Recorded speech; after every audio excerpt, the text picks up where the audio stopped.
কেমন আছেন সবাই? আসসালামু আলাইকুম। আপনাদের সবাইকে একটা সতর্ক বার্তা দিতে আসছি। আমার পরিচিত ২ জন হাজী এখন সৌদিতে জেলে আছে। মদিনা এয়ারপোর্ট থেকে তাদেরকে আটক করেছিল। শুধু হাজীদের ক্ষেত্রে এই নিয়ম নয়, প্রত্যেকটা ব্যক্তির ক্ষেত্রেই। নিয়মের বহির্ভূত কোনো কিছু করলেই আটক করবে, দীর্ঘ সময় জেলও থাকতে হতে পারে। দর্শক, মূল টপিকে আসার আগে সবার কাছে অনুরোধ করব, বিন মিশাল অফিসিয়াল এই পেজটি যেকোনো সময় আবারও রিমুভ হয়ে যেতে পারে, ডিজেবল হয়ে যেতে পারে। তাই বিন মিশাল 2.0 এই পেজটি অনুরোধ রইল ফলো করবেন। আমি দিয়ে রাখছি লিঙ্কটা। ওই ২ হাজীকে আটক করার কারণ হলো, একজন কিন্তু ডাক্তার, আরেকজন হলো সরকারি চাকরিজীবী। দুজনের কাছে মোটামুটি ভালো টাকা পয়সা ছিল। সৌদি আরবে আসার সময় টাকা পয়সা নিয়ে আসছে।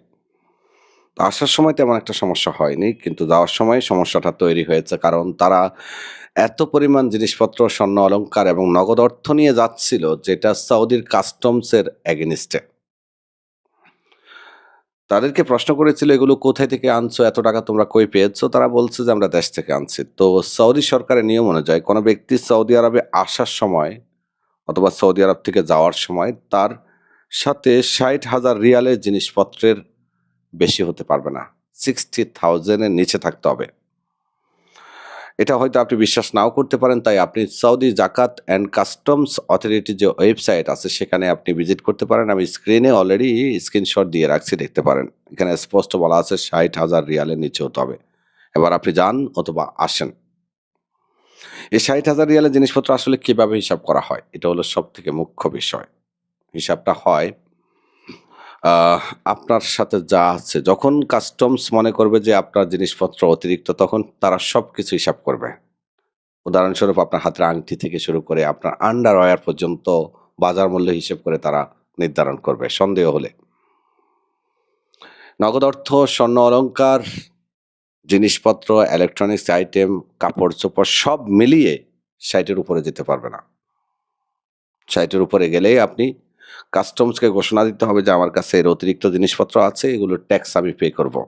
ঘোষণা দিয়ে আনতে পারবেন ট্যাক্স দিয়ে। তবে ঘোষণা ছাড়া যদি ৬০,০০০ এর বেশি, ৬০,০০০ রিয়ালের বেশি জিনিসপত্র অথবা নগদ অর্থ বা স্বর্ণ অলংকার অথবা সবকিছু মিলিয়েও যদি আনেন, সেক্ষেত্রে আপনাকে আটক করবে। অনেকে মনে করেন যে হয়তো আমি স্বর্ণ ৬০,০০০ রিয়ালে নিতে পারবো না অথবা নগদ অর্থ আমি ৬০,০০০ রিয়ালে নিতে পারবো না। দেখেন, আপনি মনে করেন ৪০,০০০ রিয়াল ক্যাশ নিলেন আর ৩০,০০০ রিয়ালের জিনিসপত্র অতিরিক্ত নিলেন। সব মিলিয়ে ৭০,০০০ হচ্ছে না?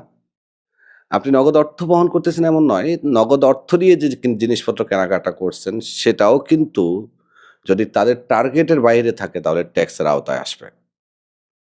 এটা মাথায় রাখবেন। অনেকে আছেন অন্যের স্বর্ণের বার, অন্যের জিনিসপত্র বহন করতে গিয়ে বিপদে পড়েন। সাবধান থাকবেন। যেকোনো তথ্য, যেকোনো পরামর্শের জন্য বিন মিশালের সাথে যোগাযোগ করবেন। আমাদের নাম্বার দেওয়া আছে স্ক্রিনে। আপনার যেকোনো ধরনের কাজের জন্য আমাদের সাথে যোগাযোগ করতে পারেন। আল্লাহ হাফেজ।